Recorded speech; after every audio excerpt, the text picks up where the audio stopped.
Assalamualaikum warahmatullahi wabarakatuh. Hari ini kita belajar dalam pertemuan kelas basis data, masih dalam kondisi pembelajaran dari rumah. Semoga kita tetap sehat selalu.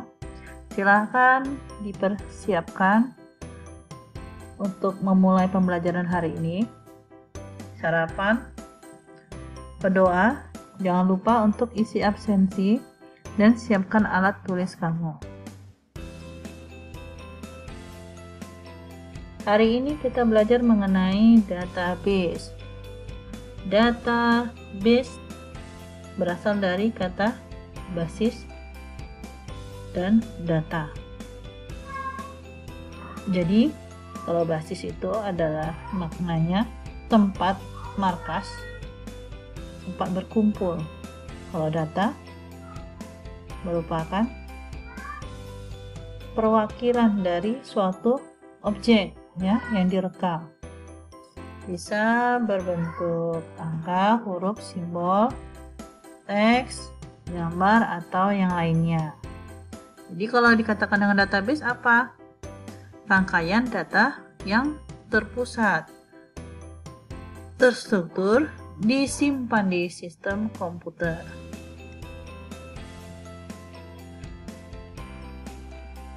Lalu kalau misalnya dikatakan apa bedanya data dengan informasi? Ya, seperti yang sudah dikatakan tadi adalah data itu adalah kumpulan fakta yang memuat suatu topik atau item.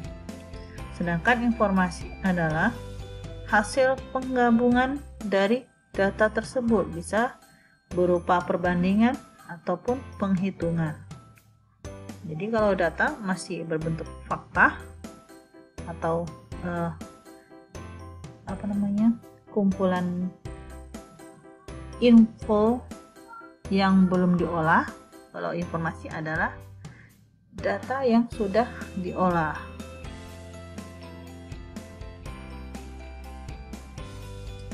Jadi kalau dikatakan dengan perkembangan data dengan informasi, nah bentuknya seperti ini. Kalau misalnya ada data dari tahun 2015 sampai 2016, bentuk datanya atau dalam bentuk tabel, maka informasinya adalah yang akan digunakan dari data tersebut apa? Yaitu dalam bentuk membuat anggaran. Nah, contohnya ada data lagi, siswa SMK tahun 2020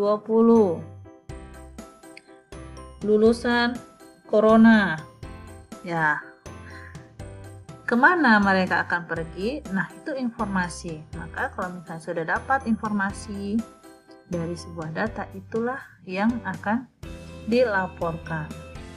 Ya, kira-kira seperti itu. Contohnya lagi, dalam suatu ujian kelas basis data, 50% siswanya lulus, 50% tidak. Nah, kenapa?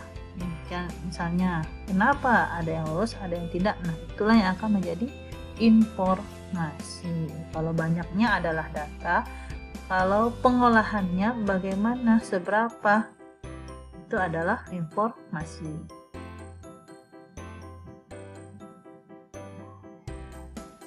Kemudian ada database relasional.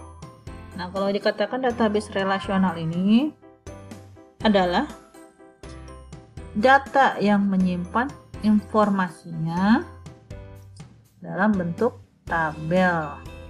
Nah, kalau tabel itu ada baris dan kolom. Jadi, database relasional itu dikatakan adalah tabel yang menyimpan informasi dengan bentuknya baris dan kolom.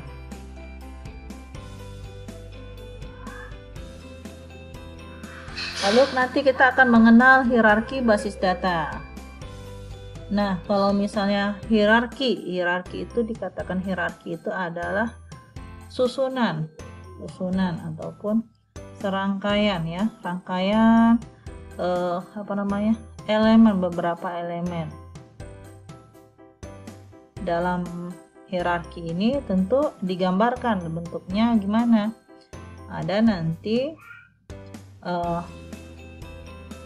hubungan dalam basis data ini yang akan digambarkan ke dalam bentuk elemen data,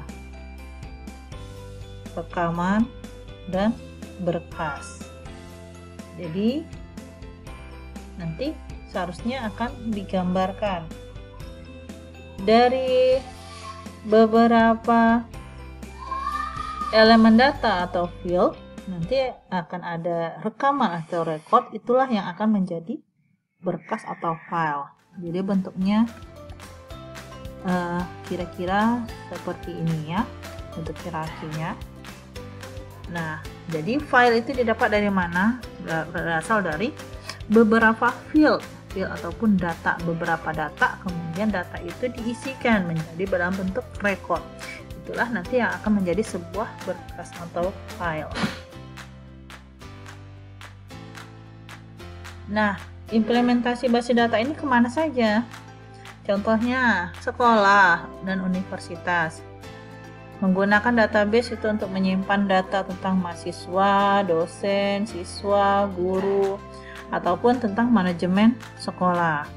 Atau bank di sini menggunakan database itu untuk menyimpan informasi pelanggan, ada dalam bentuk transaksi simpan pinjam atau transaksi keluar masuk data pelanggan. Nah, itu. Atau yang ketiga contohnya ada adalah maskapai penerbangan dan kereta api. Di sini ya database digunakan dalam bentuk online, biasanya untuk memesan ataupun menampilkan informasi mengenai jadwal keberangkatan ataupun kepulangan.